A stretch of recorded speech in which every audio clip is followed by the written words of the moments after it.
ভাবুন তো, আজ যদি হয় আপনার জীবনের শেষ দিন, আপনি কি করবেন? কিভাবে কাটাবেন দিনের প্রতিটি মুহূর্ত? সাফল্য একদিনে আসে না, সাফল্য আসে প্রতিদিন একটু একটু করে নিজের সেরাটা দেওয়ার মাধ্যমে। আমরা আমাদের জীবনের প্রতিটি দিনকে যদি মাস্টারপিস হিসেবে গড়ে তুলতে পারি, তাহলেই গড়ে উঠবে আমাদের এক অসাধারণ জীবন। তাই তো জন উডেন, কিংবদন্তি বাস্কেটবল কোচ, বলেছিলেন, তোমার প্রতিটি দিনকে মাস্টারপিস হিসেবে গড়ে তোলো।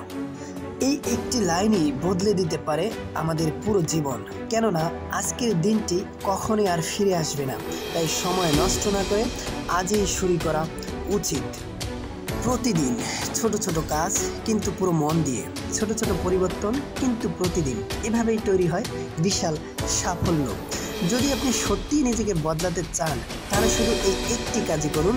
আজকের দিনটিকে নিজের সেরা দিন হিসেবে তৈরি করুন, কারণ আজকে থেকেই শুরু হয় আপনার আগামীর বিজয়।